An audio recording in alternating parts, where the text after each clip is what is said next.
Welcome back to Truck Tech, everyone. New week, new show. Happy to be here with you.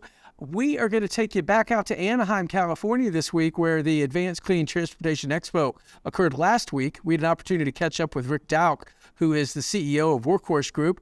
His company is one that we have covered quite a bit at FreightWaves, and those of you who follow it know that it's been a bit of a soap opera. Rick, uncharacteristically, at least for us, candid interview. Really excited for this one. So why don't you take a look? Great to see you. Well, nice. Good to see you. See you. Yeah, yeah. Well, this is. Well, you know, we've talked, and like I said, I told you I knew your dad. I interviewed him many years ago. I know about the American Axle business from how it came out of General Motors, 5 plants purchased, and all that. And you know, so I know some of that history because of being a former GM employee myself. But for whatever reason, about 5 years ago, I started covering Workhorse. You're a fascinating story. There's been an awful lot that's happened there. You came in almost 2 years ago. Tell us a little bit. Well, first, before we do that, tell the audience a little bit about yourself, will you?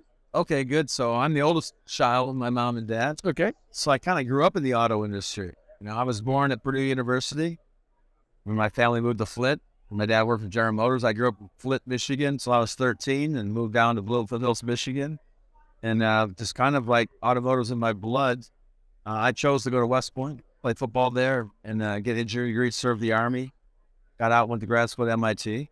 And then when my dad started American Axle, I joined that company a year later, spent 13 years there working for my dad. Or as I say, being trained by my dad or tormented by my dad. For sure. I do remember one time in an earnings call, you said something about basically your dad told you to put on your big boy pants or words to that effect. Yeah, pretty much. You know, that was sort of the message around there. You guys live a tough, that's it. No excuses, I think, with what. No excuses, hardcore operations, get your butt out of the office, go to the floor, talk to the people, check on your suppliers, build a good product, ship good products. Yeah, world-class quality, world-class delivery, basically. And is there anything tougher than making axles, right? I mean, that was tough. Yeah. I'm on the air conditioning business, which is really an assembly business. And so going there to watch them build axles, first time I saw the capital dollars, it was like, it had to be a typo, but big boxcar numbers or investments. Yeah. And so cutting gears at very tight tolerances was really a good learning experience for me. They sent me to tooling class, lean manufacturing, everything. So I got put through on patience in 13 years for sure. So after 13 years, then where'd you go? What was that? My dad was only 18 years older than me. Oh. So he and I had a big conversation about if he was going to retire or be chairman. And he's the youngest of 6 kids, and all of my uncles and aunts either ran their businesses well into their 80s. So I knew if I was going to stay there, I'd work with my dad forever, basically. So, but I chose to go, and I thought I was ready to be a CEO. I took over the old Textron fastening business. It was owned by Platinum Equity at the time, and they called it AccuMeds.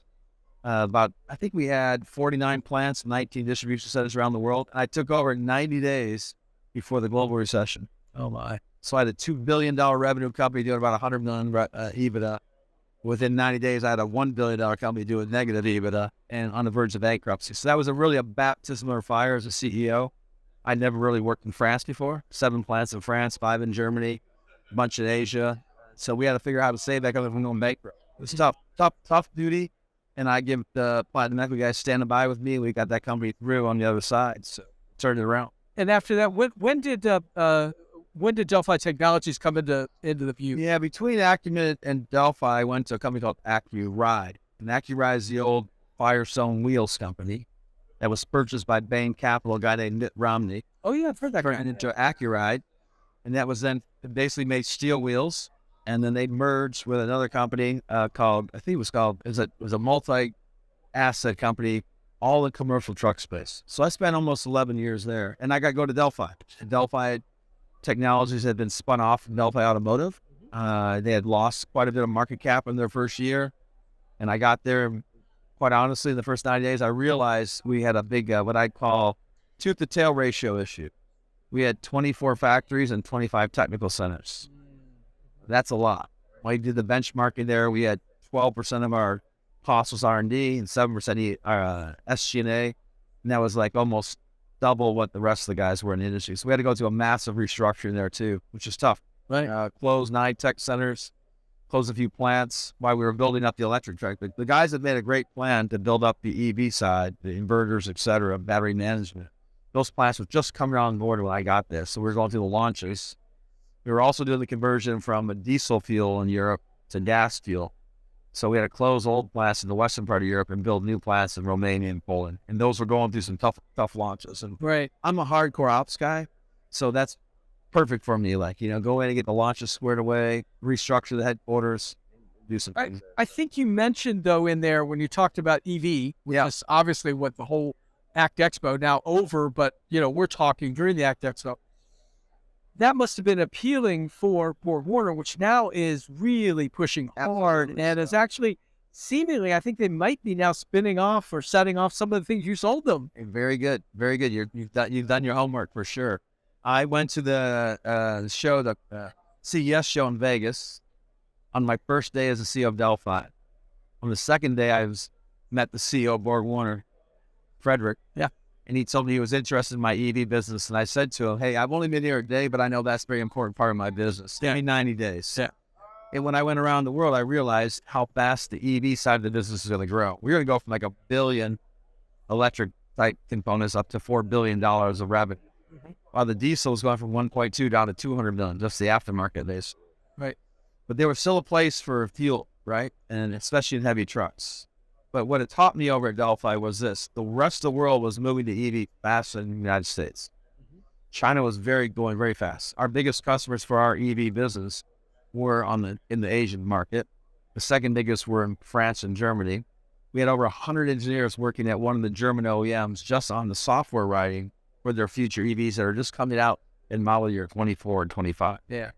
And so there wasn't enough heft, if you will, within Delphi to really make that a go. Well, when I got there, I thought I'd be there for 4 or 5 years for sure. And we got an offer at the board level, and the board has to do what's right for shareholders. Well, $3.3 billion is not sneeze money. I mean, that's real money, right? I think, like $3.3 billion. Yeah. And I got there, our market cap was around 1.6, 1.7. So you can't do that. I mean, it has to be seen as a success. And I don't want to dwell on that because I'm still trying to figure out and understand. You obviously weren't ready to hang it up. You wanted another challenge, but you have to maybe forgive me or not for thinking you were going to cut up what was left of Workhorse. It was on its down. It wasn't doing too good. I mean, they weren't producing much or anything like that. You get there. You said, I want 90 days, if I remember right, to assess before I'm going to say anything. What did you find? Interesting. I was retired basically, but it's maybe too young, maybe 59, I think at the time. And after about 10 months, my wife said, you're bored. I got a call. Same headhunter who recruited me to go to Delphi.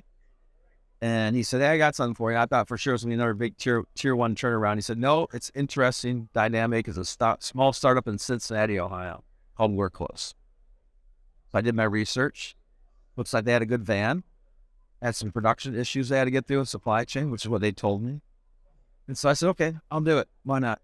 I like taking on tough challenges. I got there. I found a little different story, basically. We did have a plant.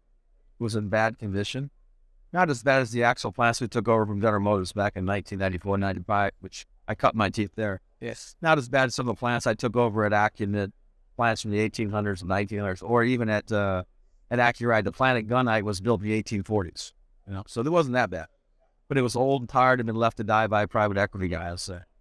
The biggest challenge we had was the truck we got. I realized within the first 2 or 3 weeks, I had a 3-day review with the engineers, the purchasing team, and we had built the truck. The bill of materials was $178,000. The sales price was $80,000. I said, even third grade math flit guy knows that math doesn't work. I had to call the board and said, we have a problem. I had to call the customer and say, we have a problem. Second problem we had was we hadn't really fully understood, I think. I think it's just not on purpose, but because guys weren't experienced in the auto industry, what you need to do to qualify a truck to be ready to be on the road, right? You have to self-certify under FMVSS, 33 different places, and we weren't fully certified. That was a shock to me, quite honestly. I know the NHTSA rules. We immediately notified NHTSA. We recalled the 32 trucks we had in the field. We bought them all back. We shut down the factory. I chose not to lay off the hourly people because they didn't make mistakes. The mistakes were made at headquarters or by engineers and stuff like that. We started trying to save the C1000. What else? We did a lot of engineering work, brought some parts in, but it just wasn't built durable enough to last the 15 or 20 years that a work truck needs to be done. So we took the painful decision to scrap that truck. And that set us back by about 18 months. And there were some really great things about the C1000, Class 4 truck, low flow board, good powertrain, good software, but the chassis wasn't robust. You know, and I know when you're in the auto industry, a car and a truck is basically a bunch of parts. They better all be PPAP, right? Right. Not Tell the audience what PPAP yeah, is. PPAP means pre-production approval process. Make sure the parts are built to print and are capable and durable. And we had 0 of our parts on our truck with PPAP. Wow. Oh. So So basically a train wreck, to use a different mode. yeah, I'd say it was a challenging situation. How's that? If when you didn't have something you could basically self-certify or present to them and say, this is good to go, then you just, I mean, that should have and could have been the end of the company right there. Could have been in the company. We did a couple smart things. While I was being interviewed, they asked me what I would do with our Lordstown share. We own 10% of Lordstown. Yep. And I said to them at the time, if you wait till I get there, it may be too late, but I'd sell every share you got, put all that cash in the balance sheet as fast as you can. We did. We sold our shares of Lordstown over about 2 weeks before I got there, about 4 or 5 weeks after I was done. So we put $106 million in the balance sheet. That gave me some cash cushion. 2, we decided to convert all of our debt. So we got rid of our $200 million of debt. Yeah, you We were in always- Terra, in Terra, right? Terra's now. And it was costly, but we had to do it. Yeah. We knew that we had a one-time shot to get a new truck. And I asked my engineers that we hired, I want to take you from scratch to build a truck that's durable, safe, reliable, and I can make money. They said, give us at least 18, 20 months. So we're pretty much right on that schedule right now. We met you a little bit, probably a quarter behind what we wanted to be, I think. So. Right. And I told them, hey, in order to do that, you can't have bespoke parts. You got to go out and find current off-the-shelf technology. So wherever you can go to a commercial vehicle supplier that is open capacity. Right. Most of them don't want to talk to us. Low volume, 1,000, 2,000, 5,000 trucks a year. But if you use their current technology, they have open capacity. That's gravy for them. They're using the same equipment, same design. They're probably getting a little free. Bomb is coming down big time. Bomb's coming down, right? So that's what we did. So if you go on that truck, we have Henderson front axles. We have a Linamar drive axle. We have Metalsa rails. We have a Cattle battery. You got ZF steering. I think we have the parts. We have Accuride wheels. RFP battery? Yeah. Okay. We have and then we have a we have web brake drums. We don't have gunite because gunite was out of capacity at times. So we use the web. So. Yeah. Well, this is where your experience and your team's experience, because you build a team over there that essentially, knew the business, right? And that's not to say that they didn't know anything before you, but you built out a team, had to pay a team to come in, but you brought in people, all of whom had the right stuff, I guess is the right. Yeah. I kind of, this is my 4th gig as a CEO. So I've learned. I watched my dad, how he fixed things. And I've had to do it myself now at Accuride, Acumen, Delphi, and now Workhorse. So I have what I call fix and grow. It starts with people. I want good people. I want ethical people, team players, and selfless leaders, no politics. Right. I had to sort that out pretty quickly. People who had made mistakes, that they'd made either they did something wrong or false, they got fired right away. We got rid of CFO, COO, and a couple other people in the company. Right. And changed out the plant manager, right? Just because you've been the plant manager for a long time doesn't mean you're the king of the place. It doesn't look very good. We're going to fix it. Then you got to have the best technology, product technology, process technology, and systems technology. So truck is product. Processes are all the tools you use to build and design those trucks. And the systems are the IT systems. Most of the companies I went to had their roll-ups. So the IT system was extremely poor. We're going to put a new ERP system in our company here. Here we had good engineers, but they didn't have enough automotive experience. So we hired about 30 more engineers up in Wixom. Couldn't find them in Cincinnati. Great town, great engineers on the University of Cincinnati, Purdue, Ohio State. Lack of engineering experience on automotive. So we went out and got a bunch of people who had retired out of Stellantis, Ford, General Motors, some of the tier ones who've been designing trucks for 20 or 30 years. Sure. They could take the young guys and teach them, okay, here's what you do. Here's how you test the truck. Durability tests, thermal tests, hot weather, cold weather, brake tests, and get all the work that's all that hard work that's got to get done on time. Design freezes so we can source parts so we can launch trucks on time, which is all I did at American Axle for about 13 years was launch axles. You have a stopgap product from Green Power Motors. We do. That was brought in. That's something to keep not the lights on, but to keep the customers in. Absolutely. Right? You're right. Yeah. I'd say when we first thought about it, when we killed the C1000, we're like, okay, what do we do for revenue until we get the W56 out? And our chief technology officer, who has 20 years in the EV space and some of the startups, said, hey, there's a company called Green Power, and they got a pretty good Class 4 truck. So they shipped one in to us. We drove it around, said, hey, it's great. We went out, met the guys, and we sat down in California, ironed out a deal in about 5 weeks. We agreed to buy 1,800 trucks with the option to extend that contract. And so far, we brought the truck in, and we had the customers come to our plant, and they love the cab chassis. So this is part of my education in the work. Now I'm an OEM, not a tier one, right? Hey, when you sell a cab chassis, it can turn into about 40 different types of trucks, right? Or we were going to build a step van. It looks like 80% of our volume will be in the cab chassis on that version, and about 20% of the stuff For all the top hats out there, basically. Class 4 trucks, right? Yeah. So I'm happy with Green Power. We had to go together through some learning experience. We had to go through logistics and export-import licensing, write VIN numbers. We have to upgrade those trucks for us to meet our quality standards and FMVSS standards. So we had to replace lights. We had to replace cab heater, put the back panels in. Some of that was planned, some of that wasn't planned, quite honestly. So we're probably about 4 or 5 months behind with them, but they have been very good, been patient. They got their issues worked out. We got our issues worked out. And we're now in production. Just a couple of weeks ago now, Daimler Truck decided that it was from Asia. It was going to bring back basically the e-canter, rebadge it as a Rise-On. I heard it was announced this week. Yeah, it was. Yeah, Class 4 and 5. Daimler gets into something like this. Is that a moment for pause, or is there room for everybody in this space? Great question. So we stepped back and looked at the market when we got here. So, okay, we're not going to go. We thought about 3, 4, 5, 6. If you look at 3 and below, that's where the big boys play, right? Yeah. General Motors, Ford, VW, Stellantis, Nissan, Toyota. We don't have the balance sheet or the size to do that.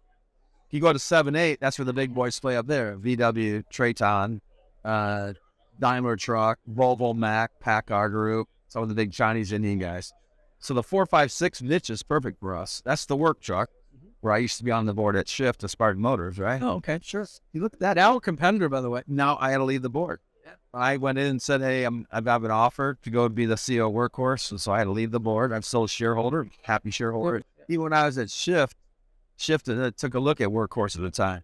And the feedback was, hey, it's got a really high valuation, and we're not sure the plant's very good, and the product looks a little shaky. I should have known that before I got there. There's so much more. I could do an hour with you, but we can't do that. But I got to ask you, Workhorse for a time was a meme stock. You also sort of stuck a fork in the whole postal service thing. That became a drama, that led to a meme stock, sort of. Yeah, sure. And that kind of thing. But I think you kind of said, wait a minute, let's be adults about this. We're not going to compete with Oshkosh necessarily. They were pretty much in agreement with Ford. Ford was doing stuff with that. So you basically saw that. I take it as sort of a loser. When I got there, we'd already been not sourced the U.S. Postal Service, right? But we had chosen to sue the government. And we sat there and said, okay, can we win this case? Not likely. Let's go to the Supreme Court. What will it cost us to defend to win? It's not worth it. I'd rather put the money in engineering. So we dropped the case, made peace with the U.S. Postal Service. The largest fleet in America is owned by the U.S. government. How are you going to go get new business from the government who's going to fund a lot of electrification if you're suing them? Right. It doesn't make any sense. So we got rid of that. And so now we have opportunities, right? DOD's given some directions with some of the installations that put it. These kind of trucks service linens, food, cafeteria, Department of Transportation. There's lots of opportunities. A lot of the municipalities, some of the new CARB rules out here. Almost every city's got to convert all their work trucks. Almost every city has 30 or 40 work trucks, depending on how big they are. Some have hundreds or 200. They're going to be electrified. Yeah. So to your point is, we understood that. As I told the guys, good time for me to be here. I've made my bones before. I can take all the arrows. I've been through some tough areas, both as a private and public company. We're going to always do the right thing here at Workhorse. We'll choose the harder right. If my stock goes to zero, it goes to zero. But I think we can turn it around and go the right directions. Everybody I've had on the show in the last few weeks, I've had to ask the question about capital. You managed to get out from underneath the Antera stuff, things like that. How's your cash?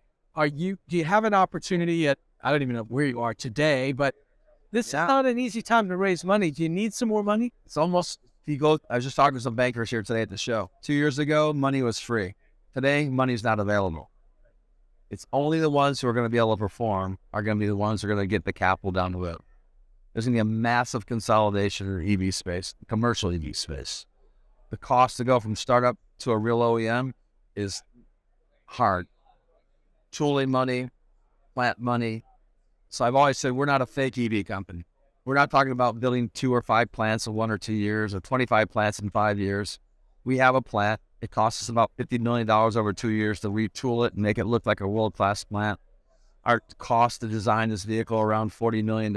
You solved our class action lawsuit for $40 million. These are boxcar numbers. So you question about our capital. We have money. We sold those lower sound shares. We started the money okay this year. We've used the ATM a few times to bring in some money. We're going to have to probably raise some more money and maybe a little dilute to shareholders. We're looking at different ways to get that. We think we know what we need to get to 24, and we think we can have this company break even in 25. So we got another 18 months of hard work to get this company to where it needs to be. Last question, I'll let you go on this one, and that is this. You have done sale before with Delphi. Is there, if you get this place straightened up and flying right, as my father used to say, is it something that you think becomes valuable to somebody else, or do you think Workhorse stays around? You're not a startup, by the way. I mean, you think you're that way, but you've been around for 07. Yeah, we're not a SPAC. Yeah, right. We've been around for a long time. We have over 300 trucks on the road, out mostly with UPS that are hybrid type trucks. They're running quite well. We see the feedback. E-trucks? E-trucks, yeah. The E-Gen we call them, right? Yeah. So we're not a startup. We have a factory. We got engineers. We have products. We just made a misstep on the C1000, which took away some of our lead, but we're still going to be the first ones to market in a volume production on a class 5-6 step down in a market that's been dominated by 2 chassis suppliers and 2 bodybuilders. So there's room for a third player, right? Ford is Daimler, Utility and Morgan Olson, right? Right. So we can play there. And there's a need for that. There's a demand for it. The demand will outstrip the production, right? Okay. Yeah. So one of the lessons we learned here, we're mostly parts guys, is, hey, once you build a truck, it's got to go get outfitted. It's got to get body built. You have to have manufacturing licenses in every state. We thought we had that. We didn't. We need dealer agreements in place. Oh, where's a dealer agreement? Stocking orders, service agreements.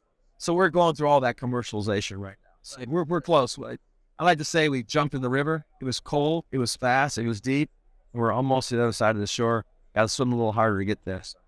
How does the drone business, one, fit? Because we all saw the videos, the cool videos with the UPS truck and the shoe, what was it, StockX. Yeah. That was all really cool stuff. Is that coming, or do you think you're going to be a stationary drone developer, or what? Great question. Drone, when I got here, I wasn't a big believer in the drones. I'm like, how is it going to happen, right? Then I got there and I went down to see one of the customers, and they told me, here's what it saves us if we can use a drone on certain routes. Instead of the driver driving 5 miles away, I can have a drone drop it off and comes back. Driver's already made 6 more stops. Here's the cost difference. It's full business case for it. Challenge right now is FAA certification. Ability to fly over roads, to fly over people. If you look at the drone companies that are successful, that have these huge valuations, most of the drone work's being done outside of the United States.